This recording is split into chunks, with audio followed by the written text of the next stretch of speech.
Chers amis, soyez les bienvenus au mois de mai, un mois plein de surprises merveilleuses et inattendues. Si les choses ne semblent pas tout de suite claires, c'est parce que la magie opère discrètement, se fondant dans le quotidien avant de révéler toute sa splendeur. Après la quiétude d'avril, qui a permis de semer les graines, mai arrive non pas pour maintenir le statu quo, mais pour élever nos vibrations et apporter un souffle nouveau. Vous qui écoutez, vous êtes probablement déjà en phase avec cette énergie positive. Votre sensibilité aux subtils courants de changement est un atout précieux. Mai déploie ses merveilles progressivement, révélant ses trésors à ceux qui sont attentifs. Vers la mi-mai, attendez-vous à un pic d'épanouissement et de révélations joyeuses, un moment où de belles opportunités se manifesteront pleinement. Soyez prêts à accueillir l'abondance. Une transformation merveilleuse s'amorce discrètement en mai. Ce qui vous pesait, ce qui drainait votre énergie mentale, émotionnelle ou spirituelle, va tout simplement s'évaporer. Observez attentivement cette libération, car elle ouvre la voie à de nouvelles possibilités lumineuses. Mais ce n'est pas tout. Dès les premiers jours de mai, préparez-vous à une découverte fascinante. Quelque chose d'extraordinaire qui se révèle juste devant nous, une invitation à explorer l'inconnu avec émerveillement. Il y a un étrange alignement, et ce n'est pas ce que vous pensez. Mai n'arrive pas en douceur, il arrive avec du poids. Le 6 mai, un événement cosmique se déroule, calme, subtil, mais indubitablement lourd, l'équinoxe de Saturne. Pendant un bref instant, les anneaux massifs de Saturne deviendront presque invisibles depuis la Terre, non pas parce qu'ils ont disparu, mais à cause de leur inclinaison. C'est la planète la plus lourde de notre système, cachant sa puissance, déguisant sa magnitude. Parce que quand quelque chose d'aussi grand décide de disparaître de la vue, même brièvement, vous devez vous demander ce qui d'autre glisse derrière le voile. Spirituellement, cela marque ce que certains appellent la porte cachée, un point de contrôle énergétique, un moment de jugement silencieux. Pas une punition, mais une calibration, comme un scan cosmique de là où se trouve réellement votre âme. Pas d'annonce, pas d'avertissement, juste un moment tranquille où l'univers demande « Êtes-vous en alignement ou faites-vous semblant ?» La plupart des gens ne le sentiront pas, mais les sensibles, vous le sentirez comme une pression, comme un étrange calme enveloppé dans une question que vous ne pouvez pas mettre en mots. Et vous pourriez même ne pas réaliser que vous êtes testé avant que ce ne soit fini.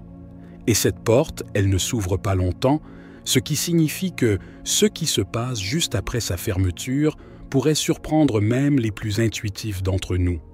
Parce qu'un autre alignement arrive que personne ne regarde, et il retourne complètement le ton du mois. La pleine lune du mois dernier était douce, celle-ci vient collecter.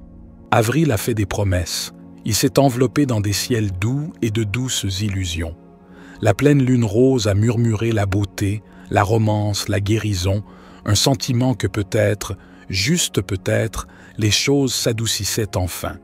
Mais si je vous disais que ce n'était que la mise en place, parce que le 12 mai, la pleine lune revient, et cette fois, elle n'est pas là pour inspirer, elle est là pour finir ce qui a été commencé.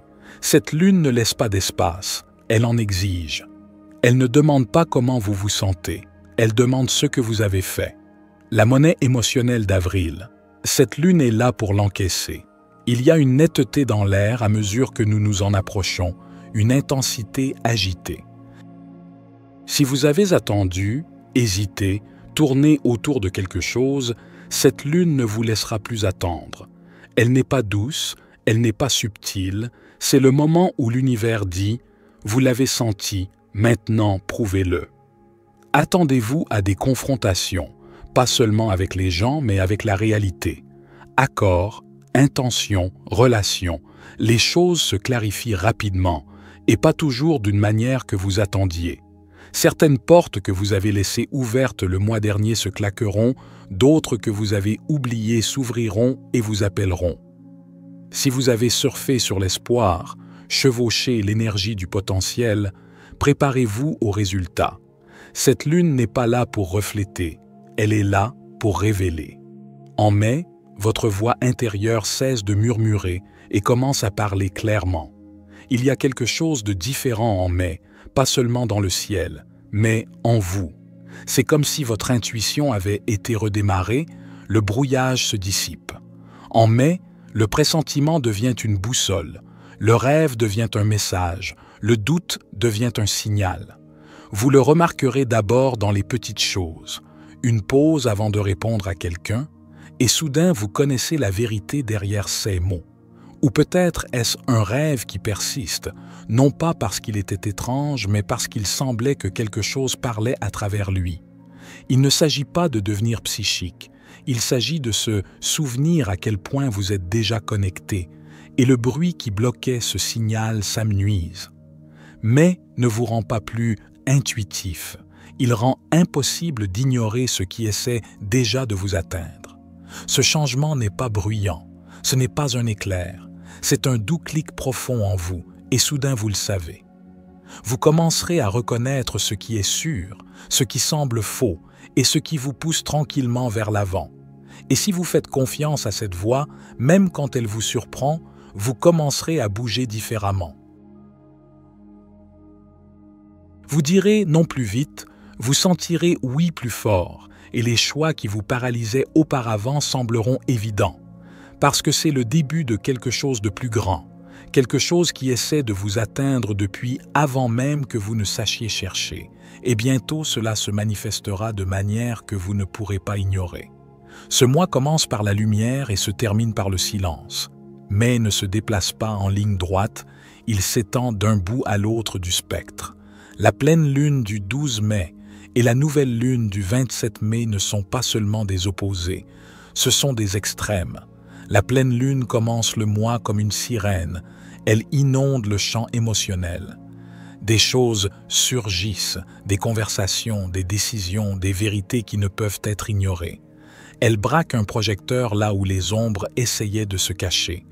Vous vous sentirez exposé. C'est une marée haute pour l'âme, et tout.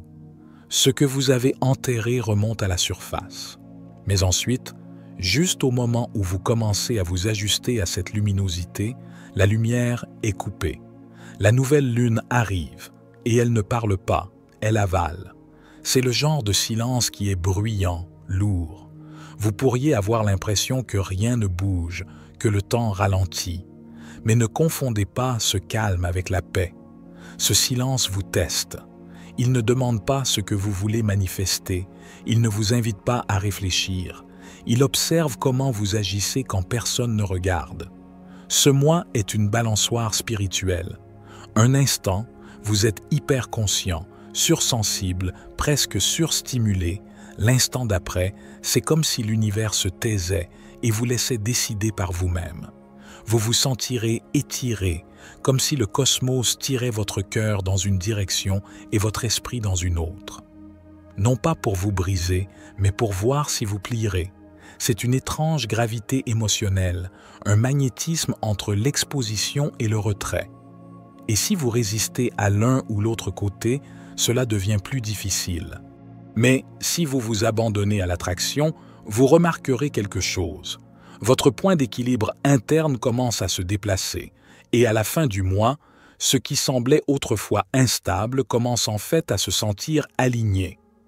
Le 28 mai apporte une brève rencontre tranquille, mais pas entre des gens, entre la Lune et Jupiter.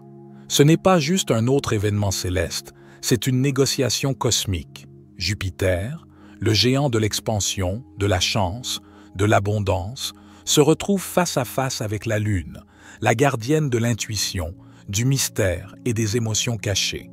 Ce n'est pas bruyant, ça ne s'annoncera pas, mais quelque chose s'ouvre brièvement dans le champ.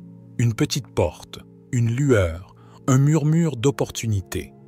La plupart ne le remarqueront pas, mais si vous êtes à l'écoute, cela vous appellera. Ce moment ne concerne pas les rituels de manifestation ou la tenue d'un journal de rêve, c'est plus subtil que cela. Il s'agit d'être prêt, non pas de se préparer, mais d'être déjà aligné. Parce que lorsque ces deux énergies se rencontrent, quelque chose d'inhabituel se produit. Le désir et la destinée se touchent, juste pour une seconde.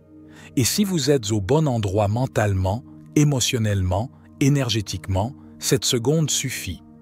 Vous pourriez obtenir une réponse que vous attendiez, un oui, un signe, une invitation, un déclic où la chose que vous pensiez bloquer bouge soudainement. Cela ressemble à un code de triche, mais c'est juste le timing divin. Pour ceux qui attendaient une percée, c'est votre chance, mais elle n'attendra pas. Clignez des yeux, et elle est partie.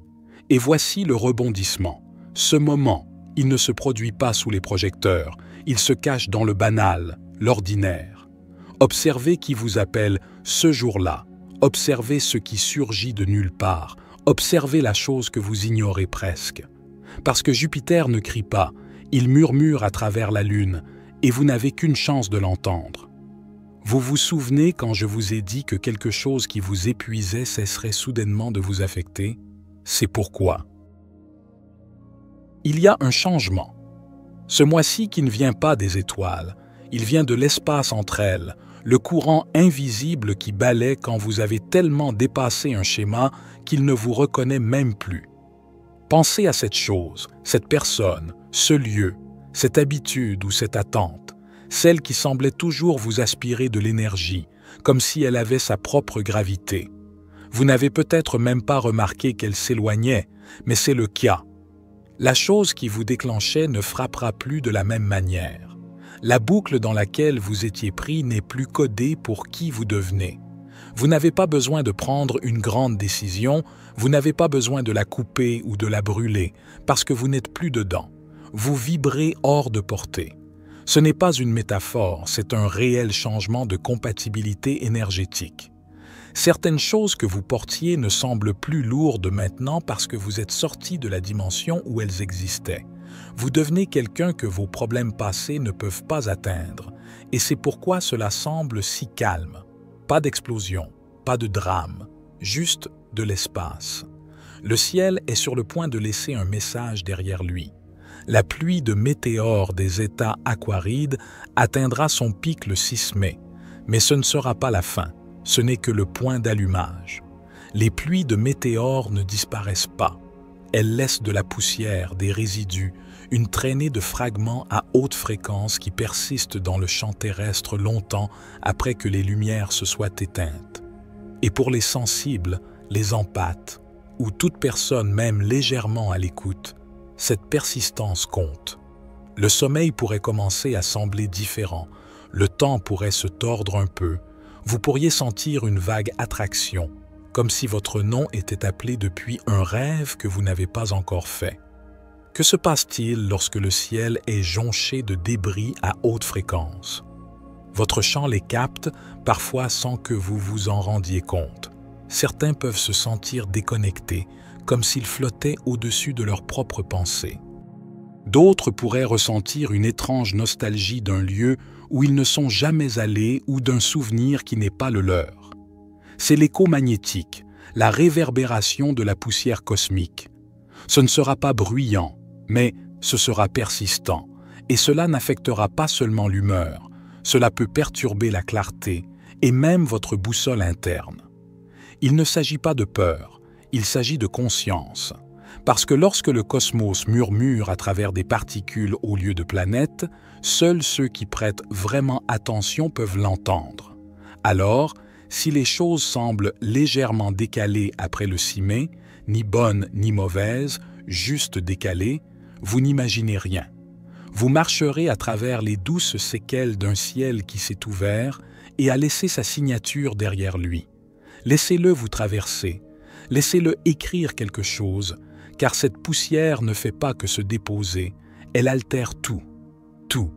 Ce que vous attendez sera faux, mais ne veut pas de votre clarté, il veut votre confiance.